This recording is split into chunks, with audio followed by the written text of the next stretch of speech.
kita berjumpa kembali di dalam acara Wanita Inspirasi. Siapa wanita inspirasi? Wanita inspirasi, wanitanya Kristus. Siapa wanita inspirasi? Ayo dong. Oke, tepuk tangan untuk kita semua dari rumah masing-masing. Kita akan mengangkat satu tema dan merenungkannya dengan tema wanita yang berakar.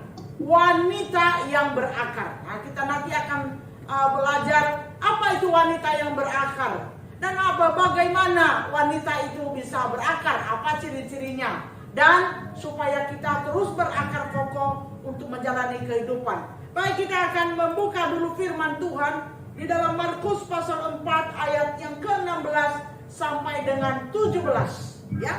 Silakan buka Alkitabnya di rumah masing-masing. Markus 4 ayat 18 sampai dengan 17. Sudah ketemu? Amin ya. Baik, saya baca Markus 4 ayat 16 dan 17. Demikian juga yang ditaburkan di tanah yang berbatu-batu, ialah orang-orang yang mendengar firman itu dan segera menerimanya dengan gembira. Tetapi mereka tidak berakar dan tahan sebentar saja. Apabila kemudian datang penindasan atau penganiayaan karena firman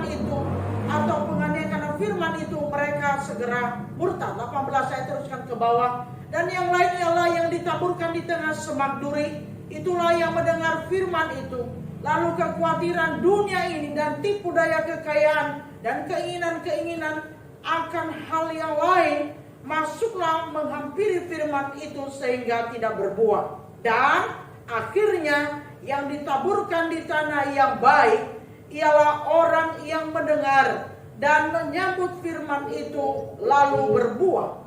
Ada yang 30 kali lipat, ada yang 60 kali lipat, dan ada yang 100 kali lipat. Puji Tuhan. Ibu-ibu yang dikasihi Tuhan, ada satu kalimat begini. Coba kita baca bersama-sama ya, saya memandu dari sini. Kalimatnya katakan begini. Pohon yang rindang belum tentu akarnya kuat. Akar yang kuat akan terlihat ketika angin badai menerpa. Seseorang terbukti berakar kuat atau tidak, itu terlihat ketika dia diterpa berbagai persoalan, tantangan, kesulitan, dan godaan dalam hidup. Amin, ibu-ibu. Amin. Amin. Ya, oke, baik. Startnya ada di situ. Nah, kaum wanita yang dikasihi Tuhan, kesenangan dan kebahagiaan di dalam hidup ini sesungguhnya itu tidak melulu, saudara. Itu tidak melulu berbicara tentang berkat, berkat dan berkat. Semua orang suka mendengar kata berkat. Tetapi perhatikan, saudara, kebahagiaan dan kesenangan hidup ini tidak melulu bicara tentang berkat, berkat dan berkat. Sebab tidak sedikit, saudara, orang menjadi tumbang dan jatuh justru ketika kelimpahan berkat. Amin. Mengapa, saudara? Karena hanya daunnya yang rindang, tetapi akarnya tidak kuat di dalam Tuhan. Tidak sedikit saya melihat dan saya menyaksikan ada banyak orang tumbang, bahkan jatuh di dalam dosa, bahkan jauh dari Tuhan, ketika berkat itu melimpah. Saking melimpahnya sampai menimpa menjadi jatuh. Dan kita tidak berharap demikian apa yang kita alami. Seharusnya itu membuat kita makin kokoh dan berakar kuat. Tapi seringkali, saudara, berkat dan berkat yang terus kita rindukan dengar itu, justru itu seringkali membuat orang jatuh tergeletak dan jauh dari Tuhan. Nah, mengapa, saudara? Karena itu tadi, hanya daunnya yang diinginkan rindang, tetapi tidak dimulai dengan akar yang kokoh, dasar yang kuat. Ibarat rumah, saudara. Kalau kita membangun rumah bagus, indah, tetapi fondasinya dangkal, maka sekali terjadi gempa, mungkin hanya sekitar 4 skala Richter goyah sedikit, itu rumah rumah bisa roboh, sekalipun kelihatan indah sekali. Nah, apa artinya wanita yang berakar di dalam Tuhan? Wanita yang berakar di dalam Tuhan artinya yang seluruh hidupnya itu digerakkan oleh kebenaran firman Allah. Sehingga setiap tindakannya, setiap pikirannya, setiap perilakunya, setiap kata-katanya itu digerakkan oleh firman Tuhan dan itu memuliakan nama Tuhan. Amin. Oke, itu sebagai landasan paling awal. Sekarang malam hari ini saya akan lebih cepat untuk menyampaikan materi karena kita akan mendengarkan juga nanti kesaksian. Saya berharap terus mengikutinya. Saya akan bicara lantang dari sini dan ibu-ibu mendengarkan dengan cermat dari rumah ya. Yang pertama, nanti juga silakan bisa nanti juga ada pertanyaan sambil dengar sambil tulis pertanyaan atau misalnya ada juga nanti ingin sharing dapat apa gitu ya. Malam hari ini kita melihat ciri-ciri dari wanita yang berakar. Ciri-ciri dari wanita yang berakar di dalam Tuhan. Tentu yang berakar di dalam Tuhan yang kita maksud, gitu kan? Ciri-cirinya yang pertama adalah, ya silakan itu kan. Oke, yang pertama adalah terus rindu mendengar kebenaran Allah. Ciri-ciri wanita yang berakar di dalam Tuhan yang pertama adalah terus rindu mendengar kebenaran Allah. Saudara, mari kita membuka di dalam Mazmur pasal 1 ayat 1 dan 2. Ya. Saya akan membaca ayat yang kedua lebih dahulu, baru kemudian ayat yang pertama. Tetapi yang kesukaannya ialah Taurat Tuhan, dan yang merenungkan Taurat itu siang dan malam. Berbahagialah orang yang tidak berjalan menurut nasihat orang fasik, yang tidak berdiri di jalan orang berdosa, dan yang tidak duduk dalam kumpulan pencemooh.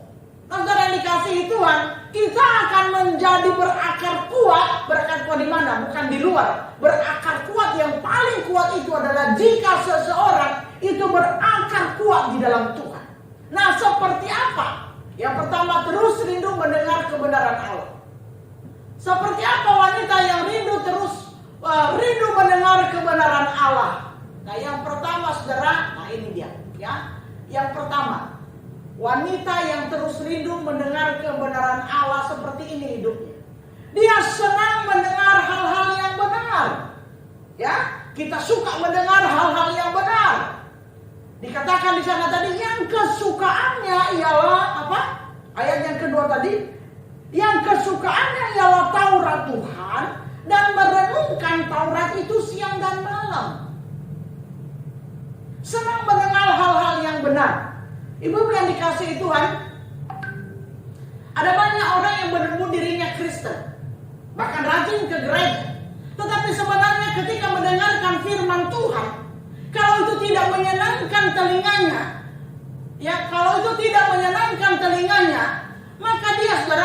maka dia akan berkata, apa sih firman Tuhan itu? Khotbah apa itu?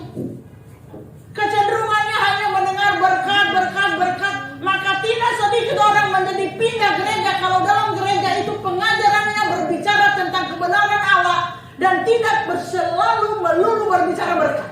Saya banyak melihat itu. Dia katakan gereja apa itu tidak bicara berkat, tapi dia hanya bicara lakukan ini, lakukan itu. Tuhan tidak suka itu. Dia ingin hanya mendengar berkat apa? Karena dia hanya menginginkan daun yang rindang, tetapi dia tidak menginginkan hidupnya berakar kokoh di dalam Tuhan. Sedangkan saya katakan tadi, hidup ini tidak selalu melulu tentang berkat. Justru hidup ini akan kuat dan kokoh ketika kita sudah tertancap kuat mengerti, mengenal apa yang Tuhan mau di dalam hidup kita. Nah, cara dikasih Tuhan. Maka kalau mau berakar kuat di dalam Tuhan, mau berakar kuat untuk menghadapi segala sesuatu dalam hidup ini, tetap kokoh kuat untuk menjalani segala sesuatu di dalam hidup ini, maka saudara senanglah mendengar hal-hal yang benar, ya, senang mendengar hal-hal yang positif, senang mendengar nasihat-nasihat yang baik. Tidak sedikit orang yang kupingnya panas kalau diberitahukan benar. Tidak sedikit orang marah kalau diberitahukan tentang hal-hal yang benar. Anda pernah melihatnya? Saya berharap tidak dengan ibu-ibu yang mengikuti acara malam hari. Akhirnya saudara, apa yang terjadi? Keropos. Oke, baik. Yang kedua, orang yang terus rindu mendengar kebenaran firman Allah. Yang kedua adalah suka mencari hal-hal yang benar. Suka mencari hal-hal yang benar. Firman Tuhan katakan mencari dan mencari. Mempelajarinya terus. Rindu mencari hal-hal yang benar. Misalnya ya, kalau Anda suka membaca buku, ya kan? Satu-satu dulu. Ya, misalnya suka membaca buku, bacalah buku. Selain merenungkan firman Tuhan, selain mendengar khotbah, ikutilah acara-acara seperti ini, webinar yang membangun. Ya kan, sekarang kan banyak sekali webinar yang sifatnya online, dan itu sangat-sangat bisa dilakukan. Bahkan banyak sekali yang sifatnya itu gratis sekarang, saudara. Seperti wanita inspirasi ini, sekali 3 bulan Anda dengan mengakses dimanapun. Saya lihat tadi ada dari Kalimantan, ada dari Jawa, ada dari mana, ada dari Bali tadi saya lihat. Dan tentu di sekitar Jakarta ini banyak saya lihat. Nah, jadi pelajar itu mencari hal-hal yang benar, lalu kemudian serap. Ya, yang ketiga, saudara. Nah, ini dia yang ketiga. Tidak merasa diri paling benar. Yang ketiga, ini slide-nya nggak jalan. Yang ketiga, orang yang mau berakar dan rindu terus mendengar kebenaran Allah, tidak merasa diri paling benar. Saudara, orang yang merasa diri paling benar, paling pinter, paling bisa, ini orang tidak mau belajar, pasti tidak mau belajar. Dan orang yang seperti ini, saudara, orang yang merasa diri paling benar, itu biasanya rapuh. Emosinya rapuh, ya pengetahuannya rapuh, pergaulannya pun juga rapuh. Kenapa? Kemanapun dia pergi, dia akan konflik dengan orang lain. Orang yang merasa diri paling benar, kemanapun pergi itu nggak disukai orang. Dia akan cenderung konflik dengan orang lain. Bahkan dia juga tidak menyukai orang lain karena dia merasa orang lain semua bodoh, hanya dia yang benar. Dan Anda tahu itu rapuh sekali dalam banyak hal. Saudara, kalau mau berakar, bukalah diri. Nggak ada orang yang sempurna di dalam hidup ini. Saudara, saya secara pribadi, saudara, walaupun saya ya, Tuhan tolong saya sudah sedikit menjadi berkat ya, melalui saya bisa menjadi narasumber, menjadi pengkhotbah, narasumber seminar ya kan. Saya konseling orang, tetapi sampai hari ini saya terus rindu belajar. Selain membaca buku ya, saya juga mengikuti webinar-webinar, saya diskusi, saya bertanya kepada siapa saja. Yang paling mudah pun saya bertanya. Kenapa saya menganggap saya tidak melihat diri saya ini paling hebat, paling pintar, paling benar, paling enggak. Saya tahu saya terbatas. Sedikit sekali yang lebih dari yang sedikit sekali. Ada hal-hal yang lain di luar sana, ada di dalam diri orang lain, termasuk dari ibu-ibu, yang bisa saya serap untuk menjadi dasar, untuk menambah akar, menancapkan akar saya lagi ya, untuk melihat oh ini yang benar. Firman Tuhan katakan tidak seorang pun yang benar, seorang pun tidak yang paling benar, gitu kan? Nah, oleh karena itu jangan merasa diri paling benar. Kalau mau berakar, yang berakar kuat di dalam Tuhan, berakar kuat di dalam kebenaran, jangan pernah merasa diri paling benar. Orang yang merasa diri paling benar itu keropos. Keropos dalam pengetahuan, keropos dalam pergaulan, keropos dalam emosinya, keropos dalam banyak. Sulit membuka diri. Orang yang merasa diri masih membutuhkan ya pengetahuan kebenaran itu ya, maka dia akan membuka diri kepada banyak pengetahuan, kepada orang lain, terlebih lagi kepada kebenaran firman Tuhan. Yang ketiga, saudara, orang yang terus rindu mendengar kebenaran Allah. Yang ketiga adalah tidak suka duduk dalam kumpulan pencemooh. Nah, ini ya firman Tuhan tadi di dalam Mazmur. Ya, di dalam Mazmur tadi ayat yang Mazmur 1 ayat yang pertama tadi.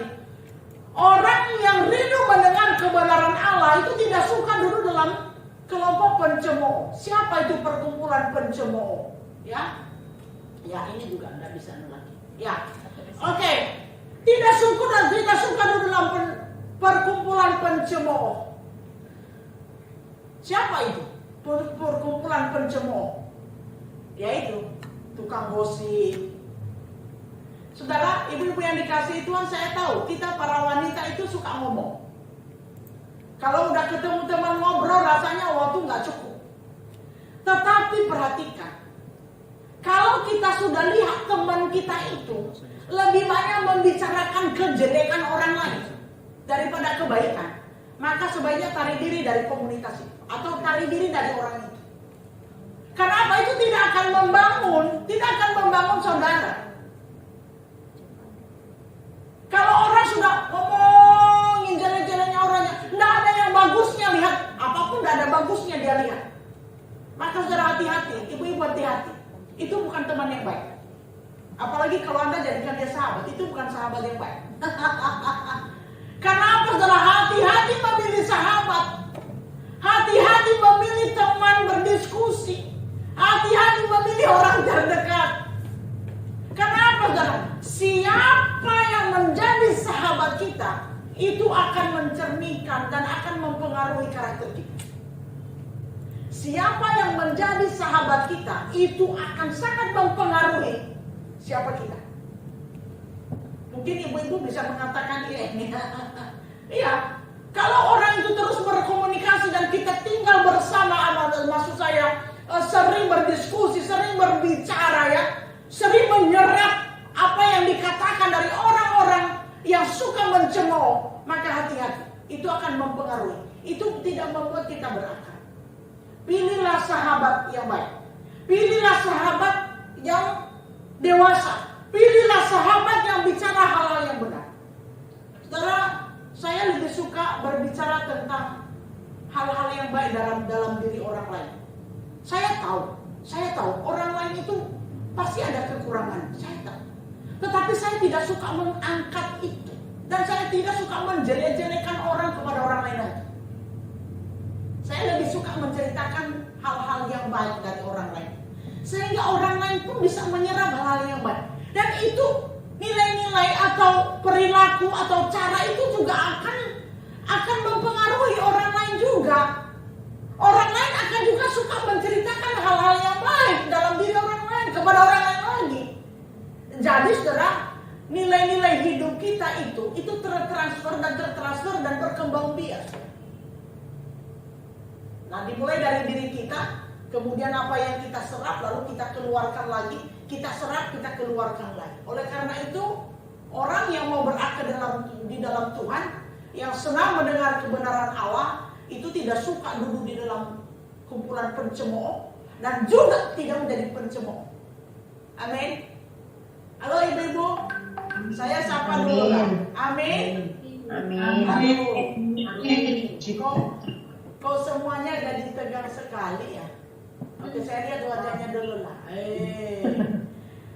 Jangan kaget ya, yang baru ikut suara saya memang besar. Kalau suaranya besar, kecilkan aja suara HP di rumah ya. Memang suara saya biasa begini, cukup menggelegar. Oke, ya. Selanjutnya, yang keempat, ciri yang keempat, orang yang suka mendengar kebenaran. Yang keempat, saudara, tidak suka menghabiskan waktu membicarakan hal-hal yang tidak berguna. Siapa yang mau baca? Ayo, 1, 2, 3. Tidak suka menghabiskan waktu membicarakan hal-hal yang tidak berguna. Nah, ibu-ibu yang dikasihi Tuhan, sesekali kumpul dengan teman-teman untuk santai itu perlu, sangat perlu. Tetapi jangan menghabiskan hari-harimu untuk membicarakan hal-hal yang tidak membangun.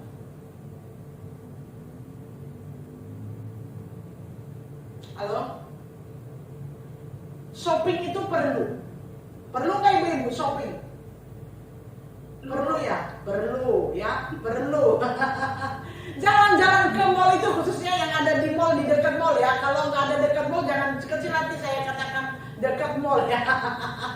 Jalan-jalan ke mall itu perlu. Buat apa? Cuci mata, ya kan?